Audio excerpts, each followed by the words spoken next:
ভীষণ ভয়াবহ অবস্থায় আছি। পলিসি মেকাররা কিন্তু ব্যবসায়ী না, কিন্তু কত ধানে কত চাল হয় এটা যে কোনো অ্যাকাউন্টেন্ট করতে পারে।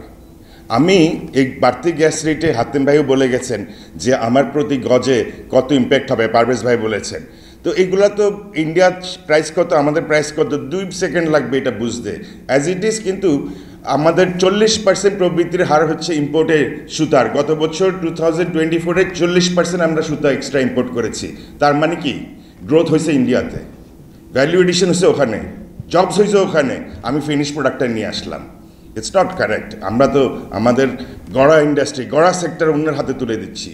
আর আসেন গ্যাসের প্রাইসিং, গ্যাস আমাদের হাতে পৌঁছানোর আগে অনেক বাণিজ্য হয়ে যায় এটাকে নিয়ে। তিতাসও তো প্রফিট করে, তিতাস কেন প্রফিট করবে? অনলি 9% শেয়ার পাবলিক দিয়ে তাদেরকে সেই শেয়ার রিকল করতে হবে। আর তিতাসের বোর্ডে আমি মনে করি as a largest stakeholder BTM এর রিপ্রেজেন্টেশন থাকতে হবে। তারা কি করে না করে আমরা দেখতে চাই।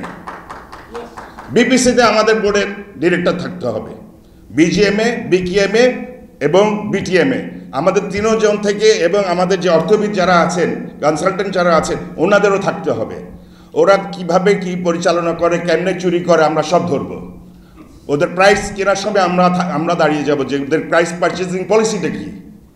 আপনার আজকের যে রেট ট্যারিফ ঘোষণা দিচ্ছেন, আপনি এটা কিভাবে ব্লেন্ড করলেন, কার জন্য করলেন? আপনি সার আলাদের থেকে তো এখন টাকা তুলতে পারেন না, ওদেরকে সস্তা সস্তা দিচ্ছেন, গ্যাস দিচ্ছেন। সার ইম্পোর্ট করে দেখেন, কস্ট বেনিফিট অ্যানালাইসিস করে দেখেন আমি সার ইম্পোর্ট করলে কত হয়, আর আমার এই গ্যাসটা আমি যদি ফ্যাক্টরিকে অ্যালোকেট করি আমার ইকোনমি কোথায় যায়। এইগুলা করেন, গঠনমূলক কাজ করেন। আপনি আসেন খালি দাম বাড়ানোকে একটা পলিসি মানে আরাম একটা সলিউশন হিসাবে বেছে নিচ্ছেন। কোনো স্টাডি নাই, কোনো কিছু নাই, দাম করে একটা এই ঘোষণা আসে, পর্যায়ক্রমে বাড়তে পারে। তো আপনি 100 করে করে আগাইতেছেন, তো টাকাগুলো যায় কোথায়? আমরা যে বিল দিচ্ছি এখনও, তো আমার দুয়ারে গ্যাস আসে না কেন? টাকাটা দিয়ে করেন কি আপনি? আর তিতাসে 3000 কোটি টাকা বিবিসিরে দিচ্ছে। চেয়ারম্যান স্যার এখানে আসেন, আপনাকে পাবলিক লিমিটেড কোম্পানিতে আপনাকে ক্ষমতা দেয়নি যে 3000 কোটি টাকা দিতে পারবেন আপনি এজিএম ছাড়া। আপনারা তো আমাদের জীবন নিয়ে ছিনিবিনি খেলতেছেন, যা মন চায় তাই করতেছেন, আর প্রাইস বৃদ্ধির ফর্মুলার মধ্যে আটকে আছেন। আপনারা আপনাদের ক্ষমতা এক্সারসাইজ করছেন beyond limits, and I think all of them should be taken into task. সবাইকে জব দিতে আন্ডারে আনতে হবে। আমরা এরকম পরিবেশ আর চাই না। আর আমরা ভিডিও কেমনি করবো? প্রশ্নটা ছিল রাজিয়ার কাছে যে কেন বেতন দিতে সমস্যা হবে। প্রতিদিন আমি এগুলি ফেস করি। ওই ফ্যাক্টরিতে বেতন দিতে পারছে না, ওই শ্রমিকরা ওখানে রাস্তায় নেমে যাচ্ছে।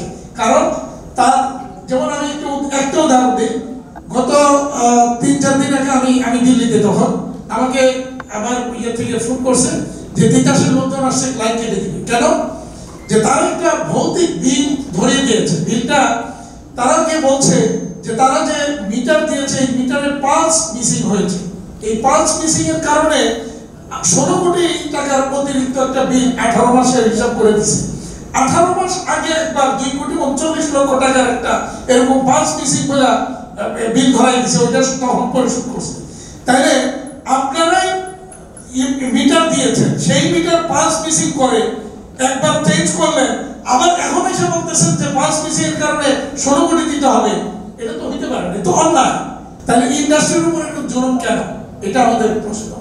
আমরা মনে হয় এই জায়গাটাকে এই কারণে ওই যে আজকে ইন্ডাস্ট্রির সক্ষমতা কমে যাচ্ছে। মাস শেষে বেতন দেওয়ার টাকা আমি কি বেতন দিব না? সরকারের গ্যাসের লাইন রক্ষা করার জন্য ওই তিতাসকে আমি বিল দিব, তখন দেখা যায় আমি বেতন দিতে পারবো না।